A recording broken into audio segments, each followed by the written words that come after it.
कुछ प्रश्न ऐसे होते हैं मित्र, जिनके उत्तर सबके सामने नहीं दिए जाते, जो केवल आत्मा से आत्मा को मिलते हैं।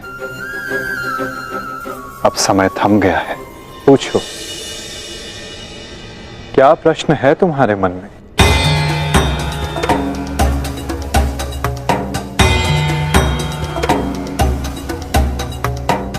आप तो साथी हैं ना,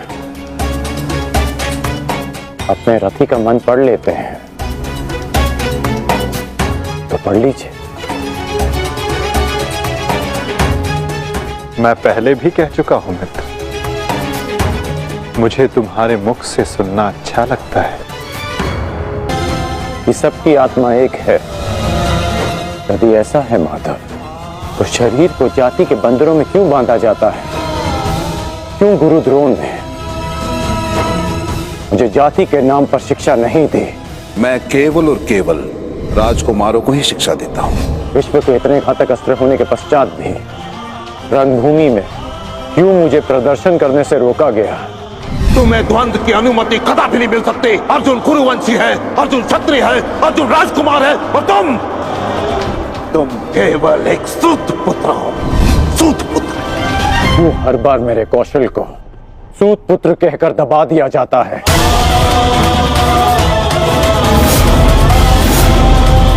ठहरो, मैं एक सूत पुत्र से विवाह नहीं करूंगी। बताइए माधव, क्यों होता है मेरे साथ ऐसा?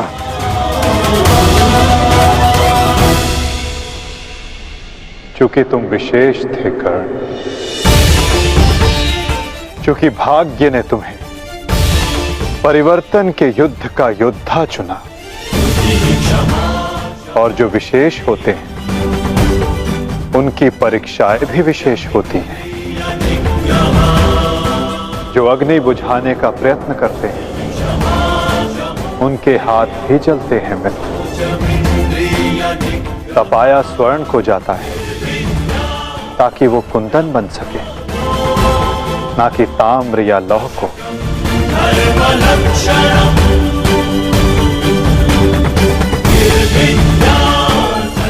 मेरी दृष्टि से देखो मित्र, आज तुमसे बड़ा पराक्रमी, तुमसे बड़ा शूरवीर और कोई नहीं मेरी दृष्टि में। अर्जुन भी नहीं मित्र।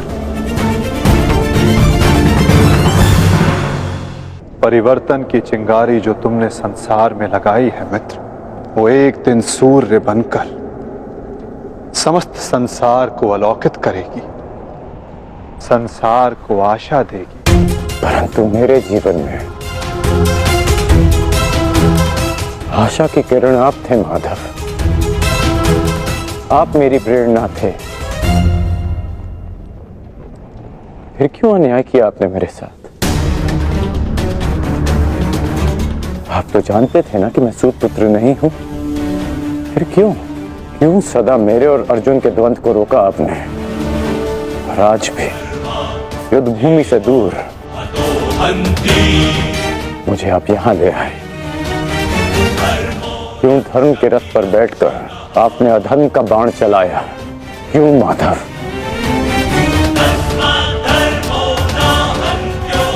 यदि आपको मेरे प्राण चाहिए थे तो सीधे कह देते माधव, मैं प्रसन्नता से अपना शीश काटकर थाली में आपको भेंट कर देता।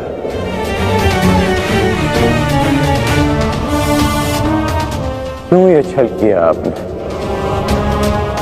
जब मैं रथ विहीन था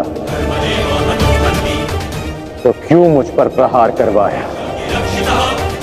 क्या ये धर्म स्थापना है? क्या ये आपके अवतार का उद्देश्य है? बोलिए माधव।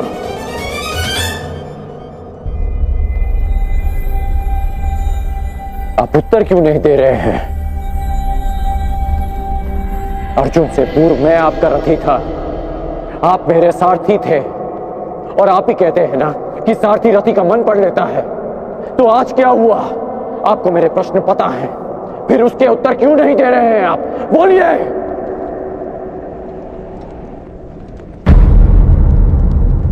सारथी और रथी भिन्न कहाँ होते हैं राधे? वो दोनों तो एक अंग होते हैं। जब एक सारथी अपने रथी के मन में उठने वाले प्रश्नों को समझ जाता है,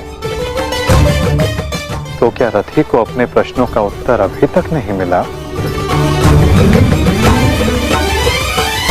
मैं परशुराम तुम्हें श्राप देता हूं।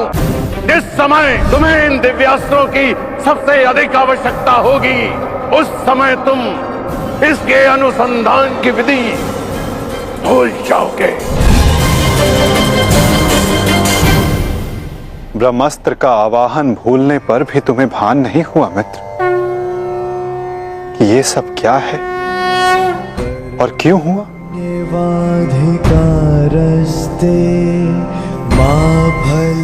तुम्हें यहाँ खींच कर लाना मेरी विवशता थी मित्र। कर्म फल है दुर्भुः, ताकि परिवर्तन के इस शरीर पर श्रापों और पापों का बोझ उतारा जा सके।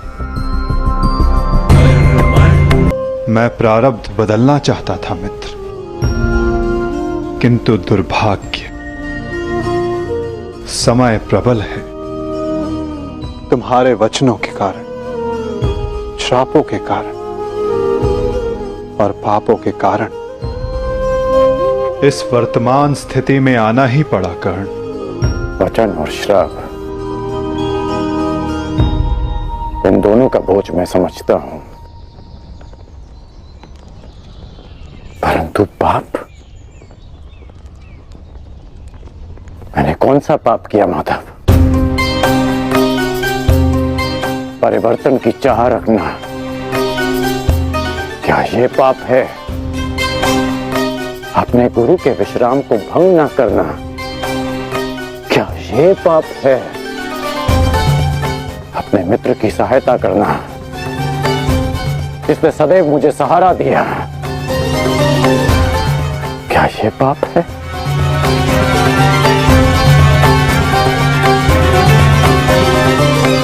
मौन क्यों हैं आप? बताइए। मौन, यही मौन तुम्हारा पाप था मित्र। तुम्हारी चुप्पी तुम्हारा अपराध था।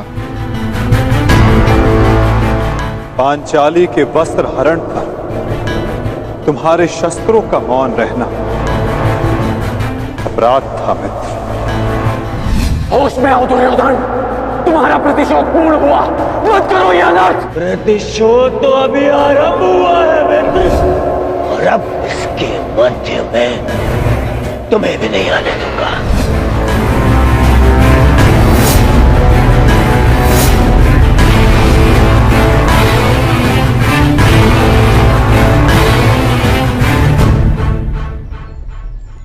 मनुष्यों से भूल होती है, स्वाभाविक है। पांडवों से भी हुई,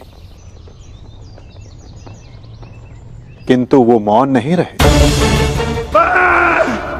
पांडुपुत्र भीम, यह प्रतिज्ञा लेता हूं, पर यही जंगल तोड़कर तुम्हारा प्राण ले लूंगा दुर्योधन। आज्ञा दीजिए भ्राताश्री, हम इनका सर्वनाश कर देंगे।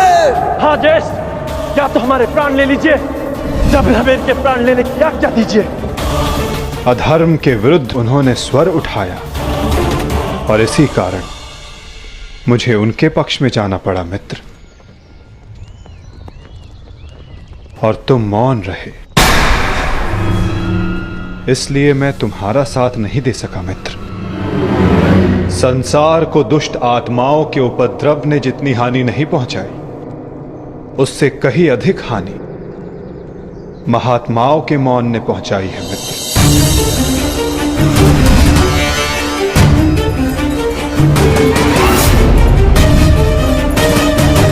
अभिमन्यु के वध पर तुम्हारा मौन पाप था मित्र।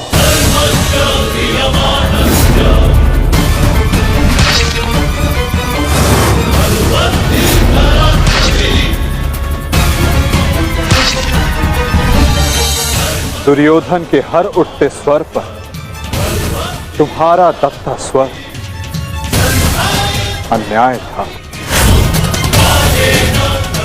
स्वप्न केवल ऊंचा और शुभ होना महत्वपूर्ण नहीं होता मित्र, उस स्वप्न को पूर्ण करने का मार्ग भी शुभ होना चाहिए। परिवर्तन की चाह में तुम अधर्म का हाथ थाम बैठे मित्र, ये तुम्हारा अपराध था। अपनी प्रतिज्ञा पूर्ण करने के लिए तुम दुर्योधन को मित्रता का वचन दे बैठे मित्र, ये तुम्हारा अपराध था। अमृत पाने की यात्रा तुमने विषधर के कंधों पर बैठकर की मित्र, ये तुम्हारा अपराध था।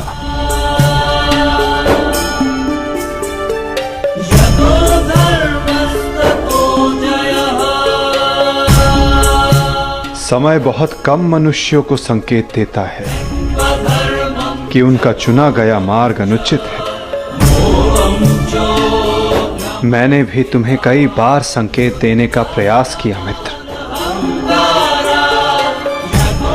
अवसर तुम्हें मिला था मित्र, कई बार मिला था, किंतु अपने वचन के कारण तुम सत्य के मार्ग पर ना आ सके मित्र, ये तुम्हारा अपराध था। अवश्य तुम थाली में सजाकर मुझे अपना सर दे देते, किंतु उनसे उन पापों का, उन श्रापों का भार कम नहीं होता मित्र, जिनको तुमने अपने कंधों पर लादा हुआ है। हम सब अपने चयनों का उत्पाद होते हैं मित्र, हमारे चयन ही हमारा प्रारब्ध निश्चित करते हैं, और आज इस पल का निश्चय तुम्हारे चयन ने किया है।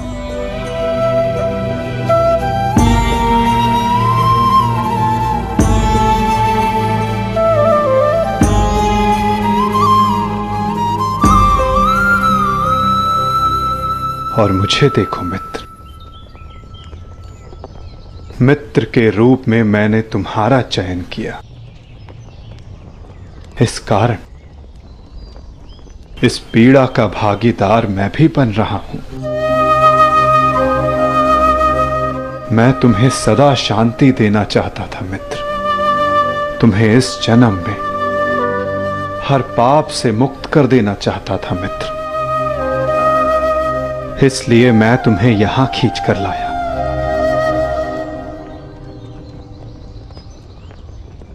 मुक्त हो जाओ मित्र, मुक्त हो जाओ कर्ण।